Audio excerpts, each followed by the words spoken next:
Hello everyone, welcome back to my channel. तो दोस्तों, स्वागत है आप सबका हमारे चैनल पर, जहां हम बातें करते हैं फैशन, ब्यूटी, लाइफस्टाइल, पूजा पाठ से जुड़े हुए ऑल इन टॉपिक की। और मैं आपके साथ शेयर करती हूं अपनी लाइफ का एक्सपीरियंस। तो फ्रेंड्स, कैसे हैं आप सब? आशा करती हूँ सभी लोग अच्छे होंगे। मैं भी ठीक ही हूँ, ओके हूँ।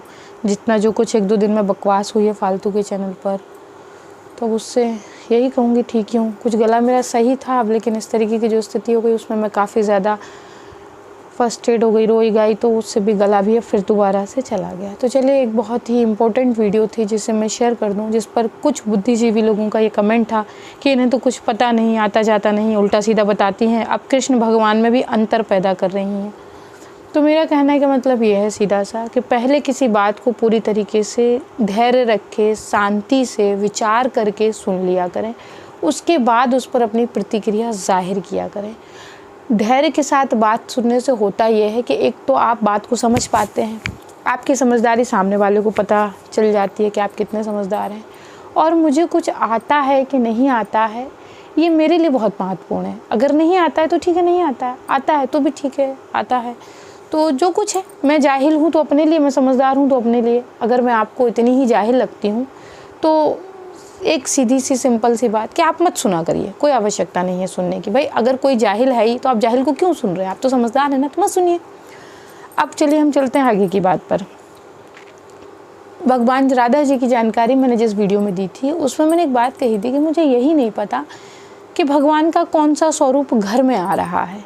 हमारे घर में ठाकुर स्वरूप की सेवा होती है। अब कौन सा स्वरूप आ रहा है ये मैं खुद ही नहीं जानती हूँ। परंपरा तरीके से हमारे घर में ठाकुर जी की सेवा ही चली आ रही है। अब क्या है मुझे नहीं पता है। तो उस पर बहुत सारे लोगों का कमेंट आया था। कुछ हमारे बहुत ही अच्छे प्यारे प्यारे सब्सक्राइबर्स, उनका कमेंट था कि दीदी इसको एक बार क्लियर करिएगा, मतलब कंफर्म क्लियर करिएगा कि वाकई ये है क्या चीज़। और बहुत सारे लोगों को कुछ ऐसा भी कमेंट आया था कि देखिए, अब तो ये भ्रम पैदा कर रही हैं, इनको तो कुछ आता जाता नहीं, कृष्ण भगवान में अंतर कर रही हैं। ऐसा कुछ नहीं है, बातों को ध्यान से सुनेंगे तो खुद ही समझ में आएगा, वरना ऐसी मूर्खतापूर्वक बातें करते रहेंगे। और चलिए हम वीडियो को स्टार्ट करते हैं। और देखिए, ध्यान से सुनिएगा, क्योंकि मैं बहुत शॉर्ट में थोड़ी थोड़ी चीज़ें बताऊंगी। क्योंकि अगर इस विषय पर लंबी वार्तालाप होगी तो 2-4 दिन का वीडियो बन जाएगा। क्योंकि जब हम मजबूती से, गहराई से किसी चीज़ को सीखते हैं तो हमारे पास उतनी जानकारी भी होनी चाहिए कि हम उसे सुन पाएँ। अब सुनने का समय है नहीं, पता सारी चीज़ों का होना चाहिए, तो संभव नहीं है। तो चलिए हम थोड़े से ही शुरू करते हैं। भगवान कृष्ण, श्री कृष्ण जो हैं, वो भगवान विष्णु के पूर्ण अवतार हैं। 16 कलाओं से युक्त हैं, 108 नाम हैं, कई हजार पटरानियाँ हैं, भाई हैं, बंधु हैं, सब कुछ हैं, पत्नियाँ हैं, पटरानियाँ हैं, रानियाँ हैं, सब हैं। और खूब बड़ा उनका जो है वो इतिहास है। वहीं भगवान राम, वो भी भगवान विष्णु के अवतार हैं। हमने उनके, भगवान राम के 2 ही स्वरूप अपने जीवन में देखे हैं। एक राजा राम, मर्यादा पुरुषोत्तम राम, दूसरा बनवासी राम।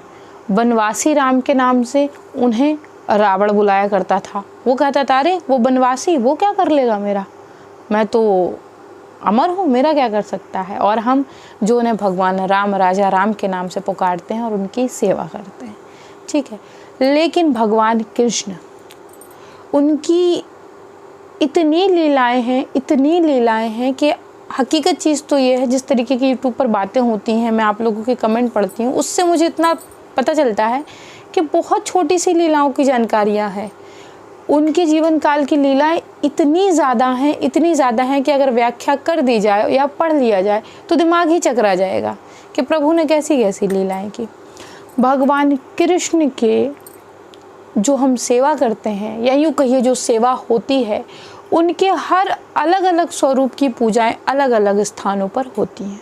जैसे कि द्वारकाधीश, वहाँ किसकी सेवा होती है? जो गुजरात से रिलेट करता होगा वो खुद ही समझ जाएगा। जो द्वारकाधीश मंदिर है, वहाँ श्री कृष्ण की ही सेवा होती है। लेकिन उनका स्वरूप कैसा है वहाँ पर? तो जो द्वारकाधीश मंदिर गए हैं, जिन्होंने द्वारकाधीश देखा होगा, जो गुजरात से होंगे, वो खुद बता देंगे कि श्री कृष्ण का स्वरूप वहाँ पर कैसा है। पहली चीज़, बहुत से हिंदुस्तान में ऐसे मंदिर हैं जहाँ भगवान श्री कृष्ण के भ्राता स्वरूप की पूजा होती है। अब आप कहेंगे भ्राता स्वरूप क्या है? क्या कृष्ण भगवान में और इस स्वरूप में अंतर है? नहीं, कोई अंतर नहीं है, हैं वो कृष्ण भगवान, लेकिन यहाँ उन्होंने अपनी एक अलग लीला को दर्शाया है और विराता स्वरूप की पूजा होती है। वो क्या है, आप कहीं मंदिरों में देखेंगे, दुकानों पर भी आपको ये चीज़ देखने मिल जाएगी कि आपको श्री कृष्ण जो हैं वो बलदाऊ जी के साथ एक अलग ही मुद्रा में खड़े हुए मिलेंगे। हम कई जगह हिंदुस्तान में बहुत सारे ऐसे घर हैं जहाँ इस स्वरूप की पूजा की जाती है। इस स्वरूप की पूजा की स्थिति में और की जाती है जब घर में भाई हैं, आपस भाइयों में नहीं बन रही है, कोई बात है, एक दूसरे का सम्मान नहीं कर रहे हैं, लड़ाई हो रहा है, भाइयों के बीच में झगड़ा हो रहा है, इस स्वरूप को तब भी घर में रख के पूजा की जाती है। थोड़ा सा और चलते हैं, बहुत जगह ऐसी जगह भी हैं जहाँ श्री कृष्ण की पूजा जो है वो रुक्मणी जी के साथ की जाती है।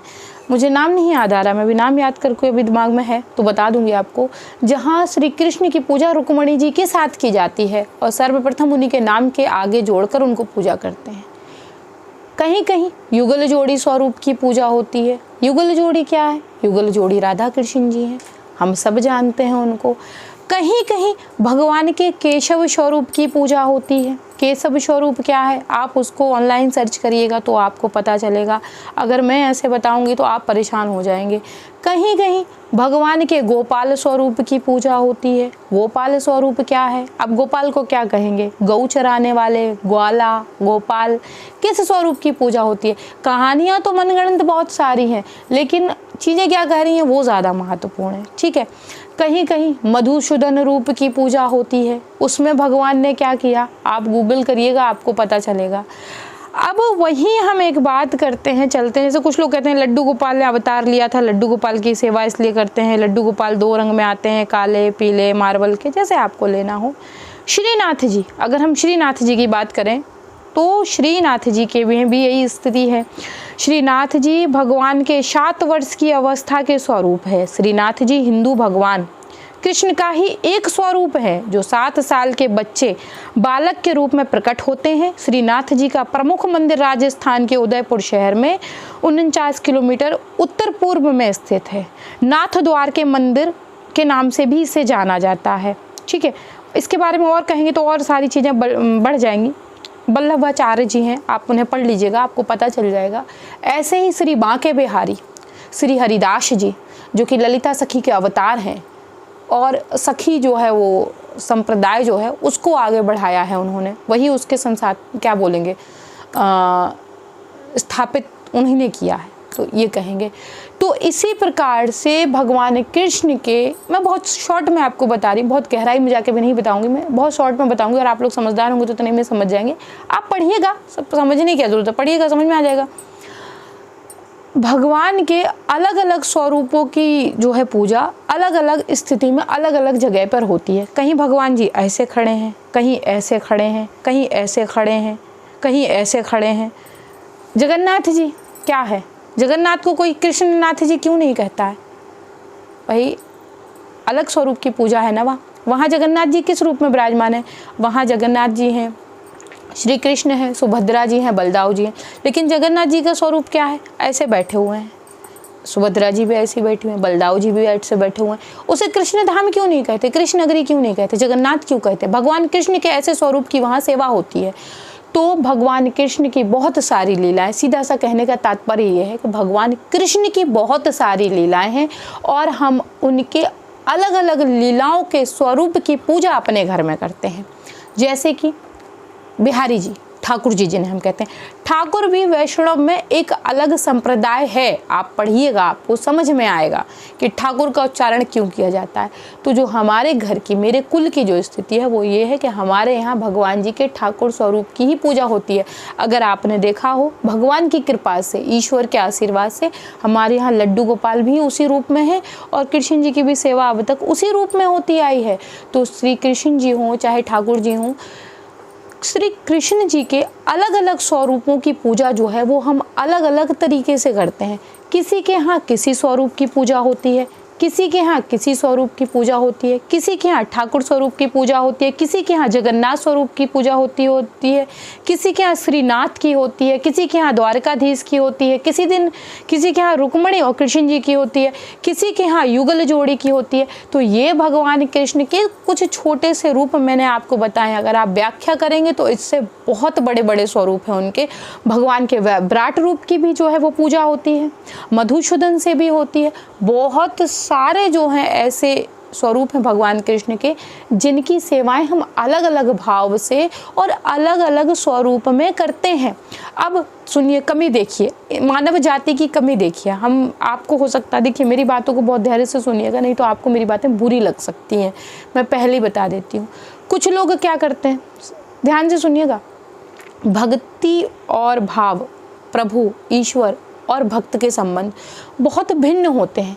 किसी से तो प्रभु बहुत जरा सी सेवा में प्रसन्न हो जाते हैं और किसी से बहुत मेहनत करवा लेते हैं। देख लीजिए, स्वरूप के रूप में ले लीजिए आप, श्री हरिदास जी आए और साक्षात गोद में विराज गए। हम और आप हैं, सेवा करते रहते पता नहीं चलता प्रभु प्रसन्न हो भी रहे हैं कि नहीं हो रहे हैं। अब हालात ये है कि हम ये नहीं समझ रहे हैं कि हम क्या कह रहे हैं, हम वो समझ रहे हैं जो हमें समझ में आ रहा है। अगर कोई व्यक्ति कोई बात कह रहा है तो हम ये नहीं समझ पा रहे हैं कि सामने वाला कह क्या रहा है, हमें वो समझ में आ रहा है जो कितना हम समझ रहे हैं।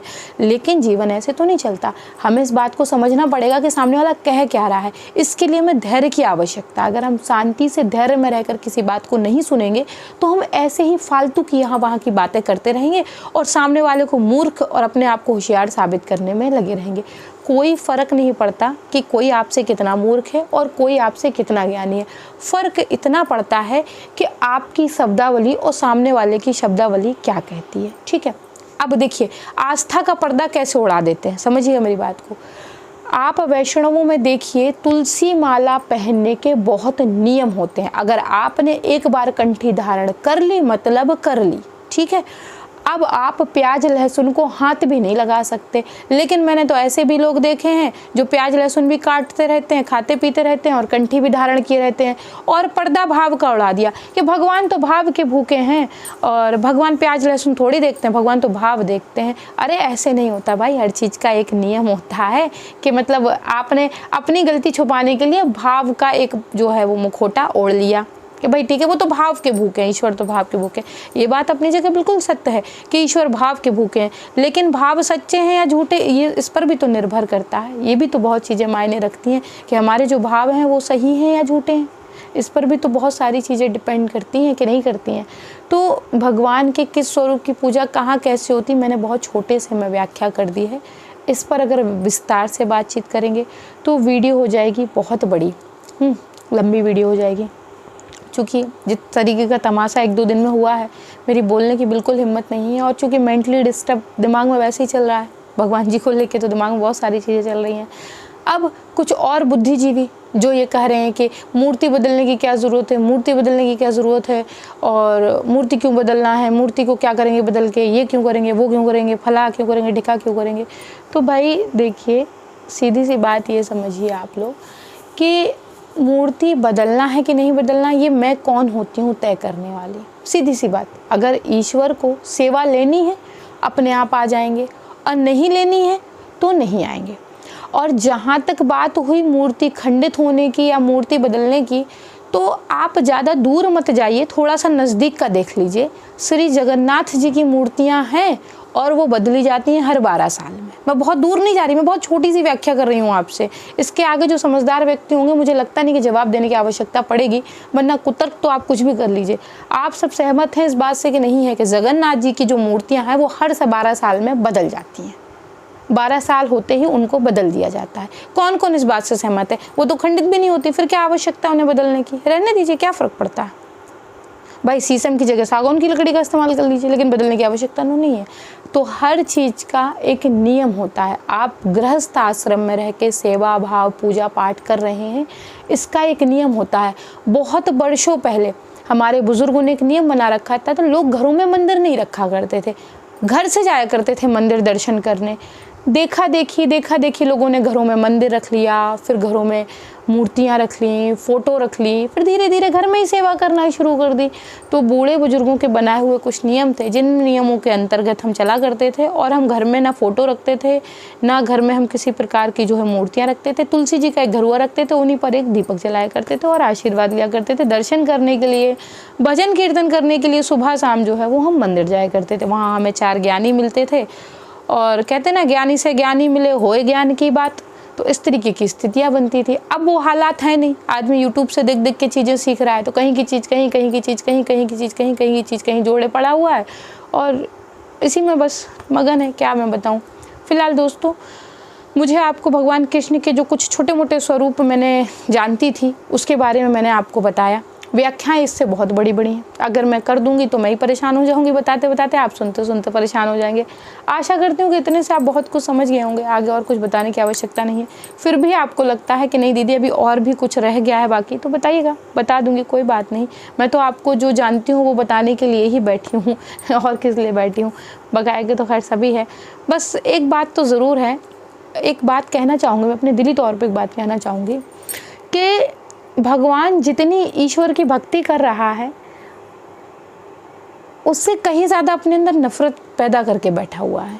वो दिखाने के लिए तो भगवान की भक्ति कर रहा है, मतलब वो खुद में इतना कंफ्यूज, उसे समझ में नहीं आ रहा कि हम भगवान की भक्ति कर भी रहे कि नहीं। क्योंकि जो भगवान की भक्ति में लीन होते हैं, वो दूसरों की बुराइयां निकालने में या दूसरे क्या कर रहे हैं इसमें परेशान नहीं होते। वो अपने काम में परेशान होते कि हमारा काम ही पड़ा हुआ, हम इसी को समेट लें पहले। तो आज का ज़माना कैसा हो गया है, क्या हो गया है, आज के ज़माने के हिसाब से तो ऐसा लगता है कि सांप कम और इंसान ज़्यादा जहरीले हो गए हैं। बस इतनी ही प्रतिक्रिया देना चाहूँगी कि आज के ज़माने के हिसाब से बस ऐसा लग रहा है कि सांप कम और इंसान जो हैं वो ज़्यादा जहरीले हो गए हैं। सांप तो तब तक नहीं बोलता जब तक आप उसे छेड़िए नहीं, वो तब तक आपको नहीं काटेगा जब तक आप नहीं छेड़ते। लेकिन इंसान ऐसे हो गए हैं कि आप बोलिए चाहे ना बोलिए, वो बिना काटे आपको रह ही नहीं सकता। तो कुछ ऐसी सी स्थिति है दोस्तों। आशा करती हूँ इन्फॉर्मेशन आपको पसंद आई होगी, और जो बात मैंने कही थी उसकी प्रतिक्रिया भी आपको मिल गई होगी। अगर वीडियो पसंद आए, अच्छा लगे तो लाइक ज़रूर कर दें, शेयर कर दें, सब्सक्राइब कर दें। और ज़्यादा क्या कहूँ, मानसिक रूप से फ़िलहाल मैं जितना इस समय टूटी हुई हूँ, इतना तो शायद ज़िंदगी में कभी मुझे तकलीफ़ नहीं हुई। तो बकाया तो खैर ठीक है। मैं मिलती हूँ आपसे विदा न्यू वीडियो, तब तक के लिए हरे कृष्णा, राधे राधे, बाय बाय दोस्तों, बाय बाय।